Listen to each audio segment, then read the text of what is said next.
खुदा की परिभाषा हुवल अव्वल हुवल आखिर हुवल जाहिर हुवल बातिन व हुवा वकुल्ल शैइन अलीम। हुवल अव्वल, he is the first, there is nothing before him. हुवल अव्वल, हुवल आखिर, उसके बाद कुछ नहीं होगा। वो परवरदिगार वो है जिसके आगे कुछ नहीं होगा, उसके आगे कुछ है नहीं।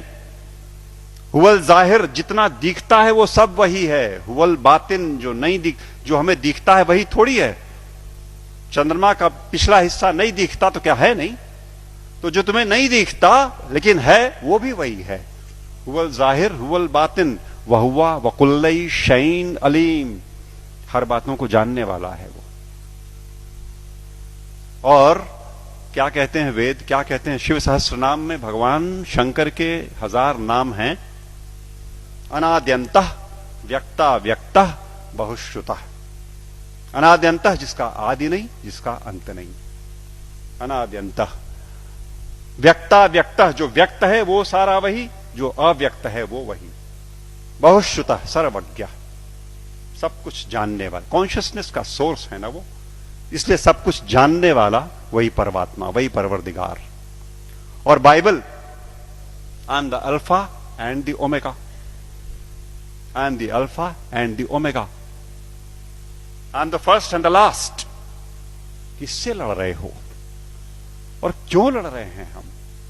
हम क्यों नहीं कोर में जाते और उन एक बातों को देखते जो एकदम एक तरीके से डिफाइन करता है उस परमात्मा को, और उसको छोड़ करके हम छिलकों पे लड़ाइयां लड़ रहे हैं। गूदे छोड़ करके हम छिलकों पे लड़ाइयां लड़ रहे हैं, जाने गंवा रहे हैं, दुकानें जलाते हैं, शहर फूंक देते हैं, और अपने इस देश की और आसपास के पड़ोसी देशों में भी तबाहियां कटी हुई हैं छिलकों की लड़ाई पे।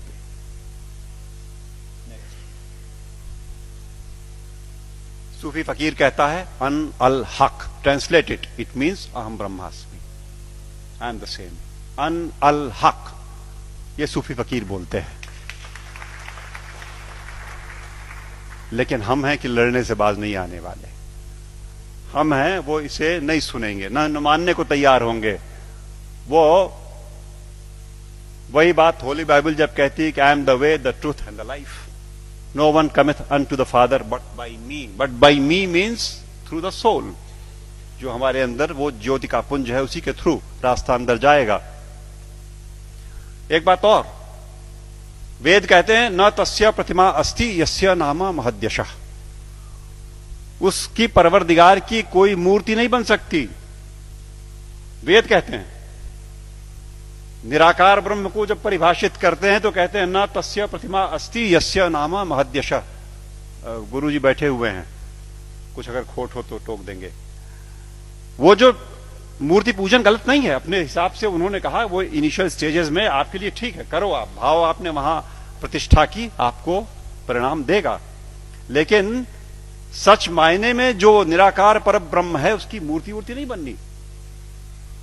तो बातें फिर वही सारी की सारी, जहां एका है वो देखेंगे नहीं, जहां झगड़ा है वहां बैठे हुए हैं, वहां हथियार निकाल लिए हैं। नेक्स्ट, सच बात तो यह है कि आज की दिक्कत यह है कि ये अधर्म जो है ये धर्म के रूप में चला आया है। समस्या ये हो गई, जो नहीं करने लायक बातें हैं उन्हें हम मानते हैं कि ये धार्मिक है। सती प्रथा थी कभी इसी देश में ना, 6 साल की बच्ची का ब्याह कर दिया, उसे शादी पता नहीं, गुड़िया गुड्डी खेलती हुई, और वो बैठी और मिठाई खा करके बीवी बन गई, पत्नी हो गई। और बगल के गांव का लड़का 8 साल का किसी बीमारी में चला गया, अब ये सती हो गई। अब इसे चढ़ा दो किसी ढेर सारे लकड़ी के ढेर पे और लाठियों से पीट के और ढोल ढपाटे मचाते हुए सती कर दो। पागलपन। It was never a prescription of any of the religions that we have. लेकिन वो एक बार धर्म मान लिया लोगों ने तो अपनी बेटियों को जला दिया। दिक्कत तब है जब देश में अधर्म धर्म का लबादा ओढ़ के आता है, लड़ाई लंबी हो जाती है। हम उसे धर्म मानते हैं जो अधर्म है। अभी चल रहा है, मैंने कैंपेन किया जबलपुर में, एंटी क्रैकर कैंपेन। दिवाली पे मर्यादा पुरुषोत्तम भगवान राम के आगमन के नाम पे ये देश, विश्वनाथ जी, 6000 करोड़ रुपए का बारूद अपने आसमान में भरता है। 6,000 करोड़ का बारूद उस देश में जहां दिवाली के दिन करोड़ों के हाथ में एक बताशा नहीं और एक दिया नहीं। अधर्म। जुआ खेलते हैं, शराब पीते हैं, दिवाली में लक्ष्मी जी प्रसन्न हो जाएंगी जुआ खेलने से। What a madness is that. लेकिन चल रहा है। अधर्म जब धर्म का लबादा ओढ़ के घुसेगा समाज में तो नहीं निकलेगा आसानी से। और अगर वो निकलेगा आपके प्रयास से, आप जगे हुए लोग हैं, आपके प्रयास से जाएगा। राह चलतों के प्रयास में से वो बात नहीं आनी, वो समझ ही नहीं सकते। या आप सुन तो रहे हो, आप शायद समझ भी जरूर रहे होगे। इस देश का एक बड़ा हिस्सा इन बातों को न सुन पाएगा न समझेगा। धैर्य नहीं उसके पास, समझ भी नहीं उसके पास। और आवश्यकता इस बात की है कि अधर्म जब धर्म का लबादा ओढ़ के आए तो पहचान के इग्नोर कर दो। लड़ाई नहीं लड़नी, आवश्यकता नहीं उससे लड़ाई की। It only needs to be ignored and probably that will do the trick next. सच बात तो यह है कि हम, जैसा मैं कह रहा था, कि हम छिलकों की लड़ाई में लगे हुए हैं, गूदे की ओर ध्यान नहीं दे रहे। और मेरे घर पे मैं शाम को आसपास के मोहल्ले के गरीब बच्चों को पढ़ाता हूं, थोड़े से। उन्हें रोज एक टॉफी एक बच्चे को देता हूं, उनको इनकरेज करने को कि वो आए।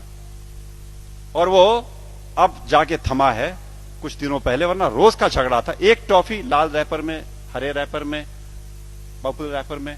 ओ मुझे लाल चाहिए सर, मुझे हरी वाली चाहिए। लड़ने पे आमादा आपस में। और जिसे हरी मिल गई वो उछलता है, अंदर बिल्कुल एक चीज, लेकिन वो रैपरों की लड़ाई में परेशान। हमारा सारा देश आज इस धार्मिक रैपर की लड़ाई में गुथा हुआ।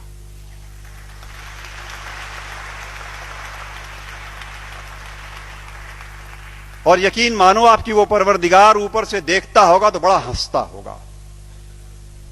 ये मनुष्य मेरा इंटीग्रिटी और मेरा कंपैशन लेकर के पृथ्वी पर मेरे नुमाइंदे बन करके इन रैपर्स पे उलझे हुए लड़ रहे हैं। और ये मेरे घर की छत के बच्चे तो चलो खाली आवाज कशी करते हैं, यहां तो चाकू लगा देते पेट में, यहां तो जान मार देंगे, दुकानें जला देंगे, शहर लूट लेंगे।